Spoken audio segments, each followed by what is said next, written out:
students, here again Chitranjan sir. So last time one of our student said that sir, it's very difficult to take class in only copy and only voice. Okay, so today I come with this. Last time we have only discussed about Bohr's atomic model. Okay, today we are going to study about Bohr's theory of hydrogen atom. So remember, Bohr is only able to explain about an atom of one proton and one electron, like hydrogen atom, helium ion, lithium 2+ ion, like that. Okay, so Bohr is only able to explain about atom of single proton and single electron, like hydrogen atom. So now we are going to study about how in an hydrogen atom electrons are behaving during their motion. Okay, so we know according to Bohr's model that atom is a sphere in which nucleus present at the center, around which electron is revolving in a circular path. Clear? You can clear that? That means this electron is moving in a circular path around the nucleus, which consists of positive charge. This means a negative charge is moving around the nucleus. So we know that when a particle is moving in a circular path, this means that particle experiencing a centripetal force, right? This means this electron is moving in a circular path with centripetal force towards the nucleus. But we also know that according to electrostatic conditions, this is a positive charge and this is a negative charge. Positive charge attracts negative charge with a force known as force of attraction, that is electrostatic force of attraction. So here this centripetal force is equal with electrostatic force. Clear? So what we get? Centripetal force is equal to electrostatic force. F of E is equal to F of, this is F of P is equal to F of E. So centripetal force, suppose this electron having mass m moving with velocity v, then its centripetal force, what is centripetal force? mv square by r. Here r is the radius of this circular orbit, is equal with static force. Remember student, we are studying atomic physics. So static force is discussed in first chapter, electrostatic. What is the static force? That static force F of E is equal to product of two charges divided by square of distance of separation into proportionality constant, where the proportionality constant K is equal to 1 by 4 pi epsilon naught. Remember this much only. Later moment I will say about this epsilon naught. Clear? So this is our static force. So here two charges, one is charge of the nucleus, second one charge of the electron. Clear? So we can write over here K Q1 Q2 by R square. Here remember Q1 is the charge of electron, that is minus E. Q2 charge of nucleus plus Jd.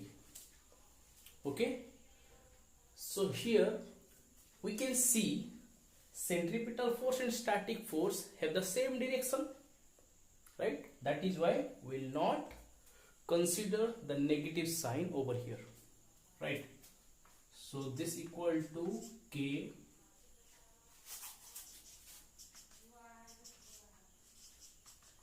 mv square by R Ze square by R square. So R cancel. What we get? This R comes over here. R is equal to K Jd square by mv square. Clear?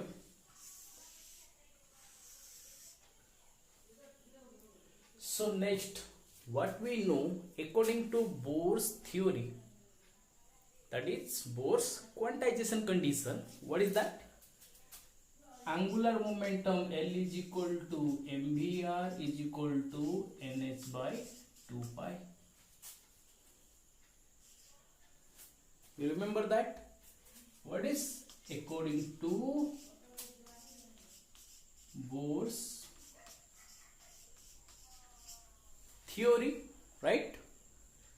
So here what we got, R is equal to nh by 2 pi divided by mv. Okay, take this one, equation number 1. Here R is equal to nh by 2 pi. Take equation number 2. Now compare equation 1 and 2. Compare equation 1 and 2. What happened? Kz square by mv square is equal to nh by 2 pi into mv. So mv cancel. There is a v, that is velocity. So this one kz square by v is equal to nh by 2 pi. Then v is equal to k 2 pi jd square by nh.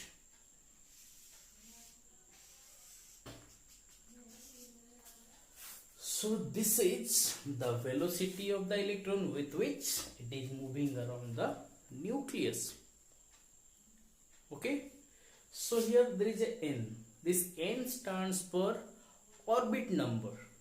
If n is equal to 1, that is first orbit, n is equal to 2, that is second orbit, and like that. Okay, that means here we can say that velocity is also quantized. For different orbit, velocity changes. Okay, so this is the velocity. You can also remember this value. Remember, we can minimize this equation. You just need to remember, because by putting all this value, it's not required now. Okay, you can also remember this equation like that. V is equal to, so this is the shortcut is 1 by 137 into c by n. Remember, c is speed of light. This equation is also very important equation for the problem point of view. Clear? This much clear? So after this, we will find the radius of this circular orbit. Clear? Second equation, finding the radius of circular orbit.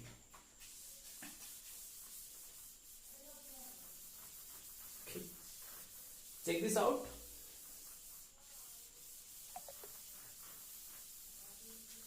So now you all use equation 3 in this equation, or in this equation, mvr is equal to nh by 2 pi. Just use this. Okay, what will happen?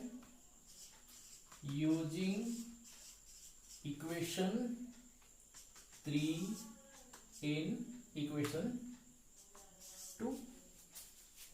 So what is that? M into V K 2 pi Z square by NH into R is equal to NH by 2 pi. So this equal to R is equal to N square H square divided by N square H square divided by 4 pi square MKZ square.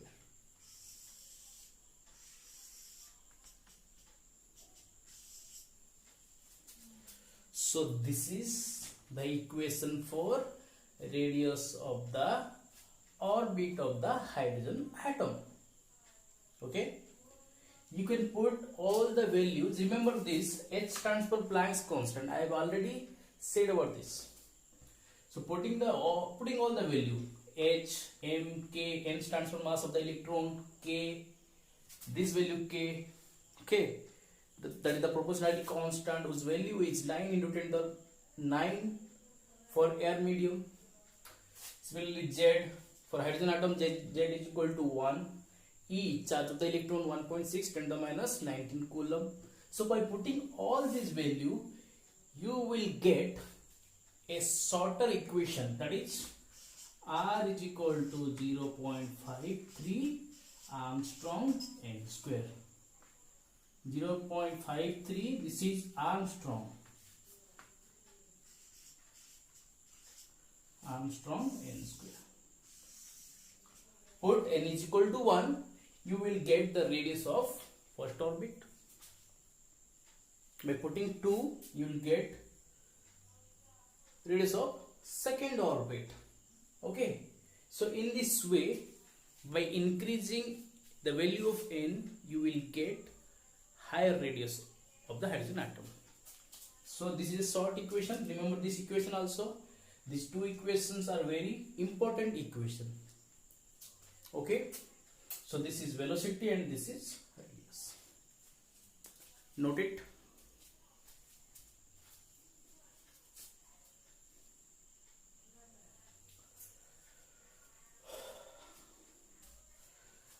So now we are going to discuss about the energy possessed by the electron while revolving around the nucleus. Okay.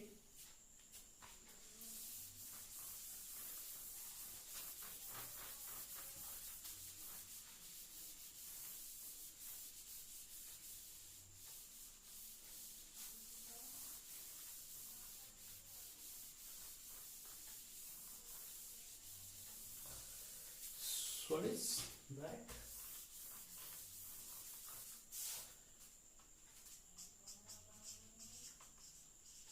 Energy of electron in hydrogen atom. So what we saw that this electron is moving in a circular orbit.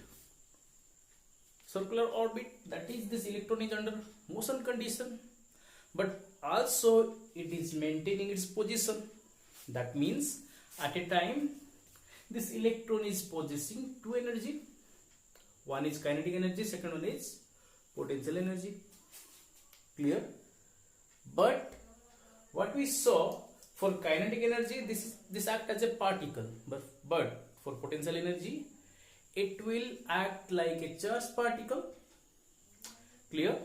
So what we find here, find one kinetic energy, second is potential energy.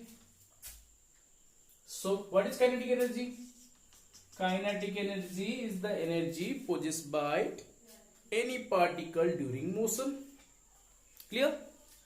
So we know that this is half mv square. Just put the value of v over here, you will get the equation. Clear? Remember only this equation. So Similarly, what is potential energy? Potential energy is the energy possessed by the electron with respect to its position. Clear? So what is that? This is kZd square by R. Clear? This is kZd square by R, but it will get a negative sign. Why? Because charge of electron is negative. Okay. You can convert this kinetic energy by putting the value of V. What is that? Kinetic energy is equal to half m. Put the value of V over here. What you have got? The value of V. What is that?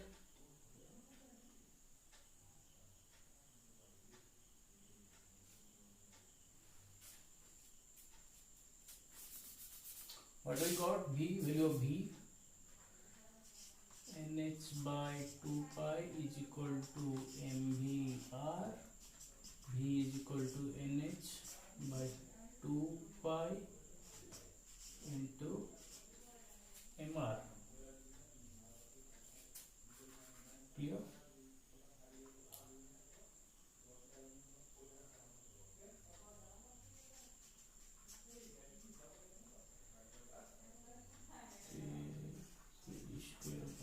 Square R is equal to kZd square by m square.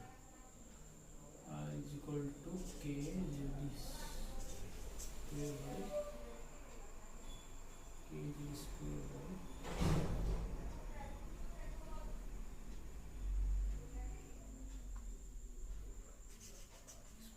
square is equal to so V is equal to 2 pi kZd square by NH. This is 2 pi m kZd square by NH. This is mv square. Okay, clear? You can get it. So this become half m 4 pi square m square k square z square e4 by ns, and this is my kinetic energy. Clear over here? Kinetic energy, and this one is potential energy. Just put the value of R, you will get some equation. Okay, here we can convert potential energy. E is equal to minus k jd square by R, n square h square by 4 pi m k jd square. Okay.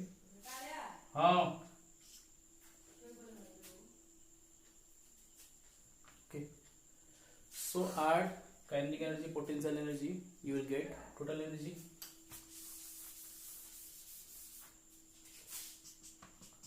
Total energy is equal to potential energy plus kinetic energy. Wait.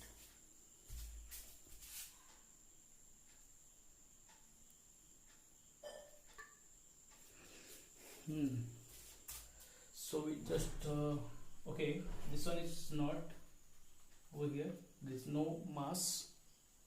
Okay, so total energy, clear? So total energy become potential energy, you can see kZd square by R, kinetic energy mv square, we can write minus kZd square by R plus kinetic energy. You can convert this mv square in some equation. What is that equation? What we saw, mv square by R is equal to kZd square by R square. Just cut R over here, you will get the value of mv square. Just put this value. You can also make this equation very quickly. What is that? Half mv square kZd square by R plus mv square. What you get? kZd square by R half. So this become minus half into kZd square by R. This is my total energy. Put the value of R, you will get equation of total energy.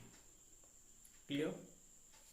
So this is the energy of the electron while revolving around the nucleus in a circular path. Clear this much? After putting the value of R, you will get some equation like this.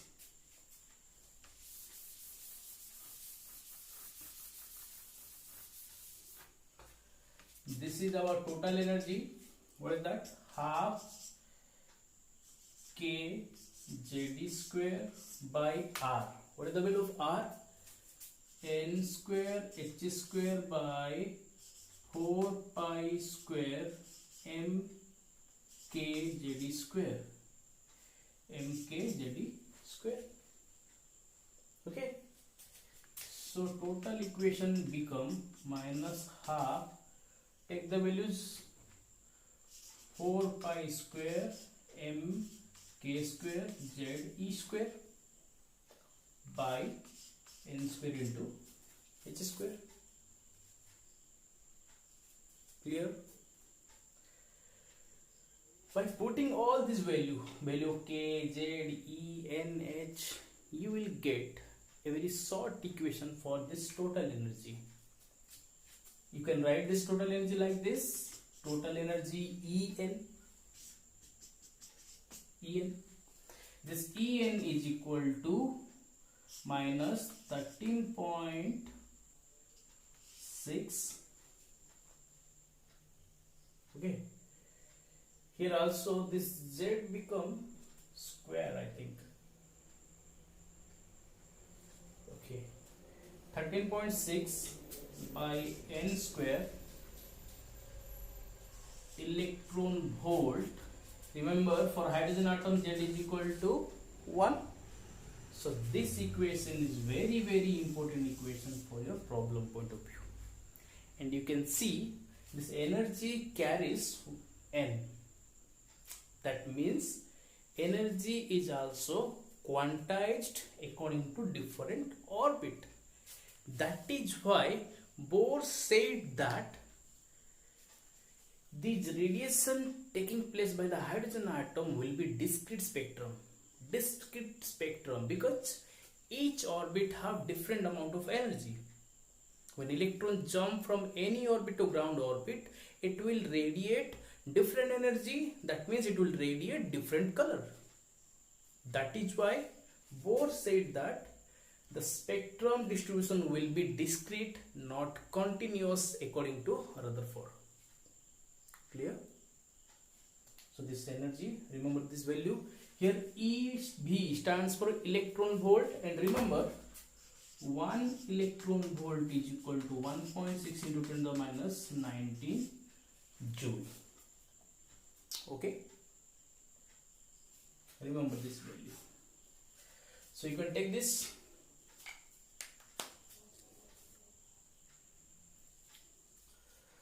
So for today, this much only. Next time we'll discuss about the wavelength, the wave number, frequency of the radiation. Also we'll discuss about hydrogen spectrum theory, energy level diagram, because we saw that in hydrogen atom for different value of n, the energy of different orbit will be different. Clear? That is why there will be different type of energy level in hydrogen atom. So we'll discuss all these things about in later class. Thank you.